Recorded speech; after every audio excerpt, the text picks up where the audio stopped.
नमस्कार। बिहार विधानसभा चुनाव का शंखनाद हो चुका है और हमारी उपस्थिति अभी महाराजगंज विधानसभा क्षेत्र में है। यहाँ से एक युवा लड़का जो है अपना पूर्ण रूप से दावेदारी पेश कर रहा है कि मैं इस बार जो हूँ बिहार विधानसभा का चुनाव लड़ूंगा, वो भी महाराजगंज विधानसभा क्षेत्र से। उनका नाम है नीतीश कुमार द्विवेदी जी और मैं अभी इस समय उन्हीं के विधानसभा क्षेत्र में पहुँचा हूँ और तमाम लोगों से जानने का ये प्रयास करता हूँ क्या सच में नीतीश कुमार द्विवेदी जी को इस बार समर्थन मिलेगा। क्या अगर वो वीआईपी पार्टी से टिकट लेकर के आते हैं तो जनता उनको आशीर्वाद देती है। सबसे पहले बच्चे सबसे मन के सच्चे तो इन्हीं से पूछते हैं। क्या नाम है नेताजी के? नीतीश कुमार द्विवेदी। नीतीश कुमार द्विवेदी। वोट दिया ही वहाँ के हैं? तो तार तभी 18 वर्ष भइलो नहीं के, कैसे वोट देबा हैं? घरे जाके बोलबा हैं? के दी वोट? Papa mummy. तो बोलबा वोट देवे के केकरा के वोट देवे के बा हैं? नीतीश कुमार द्विवेदी। केकरा के वोट देवे के बा? नीतीश कुमार द्विवेदी। के बतैले बा हैं? Mummy papa. मम्मी पापा का बतैले बालो? कहले वालों ने कि नीतीश कुमार द्विवेदी के दिन हाँ वोट देने आए। कहले बालो कि नीतीश कुमार द्विवेदी के वोट देवे के बा। के कहले बा? मम्मी पापा कहिया कहले बालो? अभी आए ना वोट के दिन। तो काहे कहले बालो? कुछ बढ़िया देखले बालो का नीतीश कुमार द्विवेदी में? हाँ। तू देखले बड़ा नीतीश कुमार द्विवेदी के? हाँ। का बढ़िया लागेला? बहुत ही बढ़िया लगेला वोट दे रहल। का बढ़िया लागेला? स्मार्ट बड़ा देखे में हाँ। हैं? यही से वोट दिया ही। हाँ, काहे ना। अच्छा, देखिए ये जो बच्चे हैं ये भी बोल रहे हैं कि इस बार जो है हमारी मम्मी पापा बोले हैं कि विधानसभा का चुनाव होगा तो उसमें नीतीश कुमार द्विवेदी जी को मौका दिया जाएगा। का नाम है राउर? विष्णुदेव कुमार यादव होगा। क्या कहेंगे इस बार से अगर महाराजगंज विधानसभा में एक युवा लड़का नीतीश कुमार द्विवेदी जी आते हैं तो उनको मौका देना चाहिए? बिल्कुल, मौका के लिए तो हम लोग यात्रा कर रहे हैं। हाँ। एक एक गली, एक एक नली, एक एक गांव, एक एक पंचायत को हम लोग दौरा कर रहे हैं। जानना चाहते हैं कि इस पंचायत में क्या कमी है। हाँ। इस गली में क्या कमी है। हाँ। उस कमी को देखेंगे और देख रहे हैं। हमारे मुख्यमंत्री जी नीतीश कुमार जी कहते हैं कि हमने बहुत विकास किया, विकास की गंगा बहा दी है, लेकिन विकास की गंगा तो बह रही है तो खुद हम लोग देख रहे हैं। हाँ। ये आने वाले दिन में आपको दिखाएंगे और महाराजगंज की जनता पूरा दिखाएगी, पूरा बिहार की जनता दिखाएगी उनको।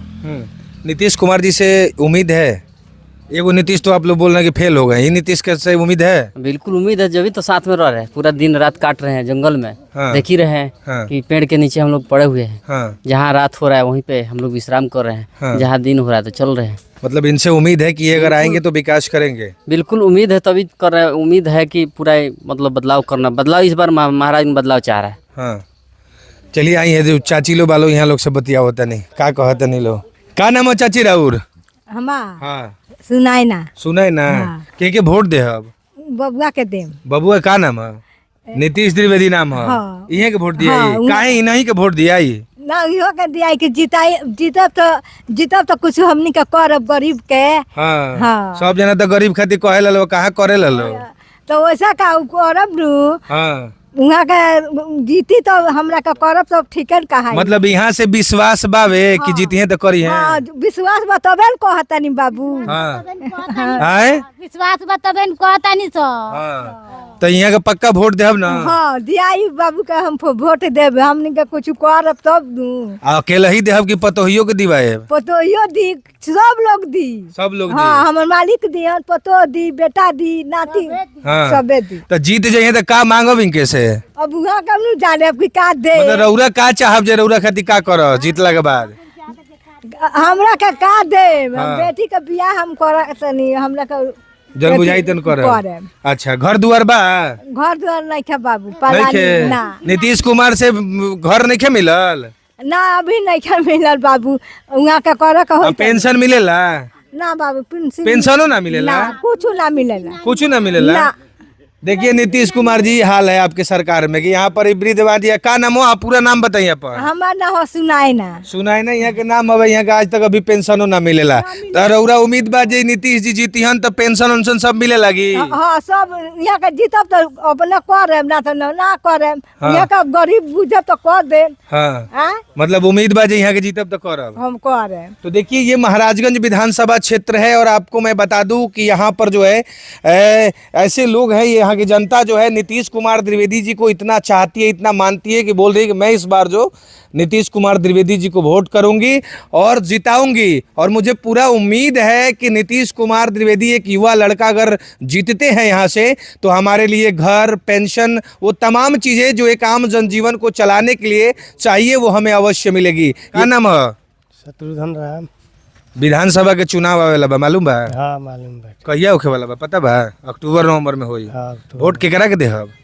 ये नीतीश कुमार द्विवेदी जी हमनी के साथ में घूमत तनी है, मेरा विश्वास बा हमनी के कि कुछ जीतम तो कुछ करम। घूस उसना नु मिलल पीछवा से बोले खातिर? घूस नहीं के मिलल हैं? बा। हाँ, घूस नहीं के मिलल हमनी के।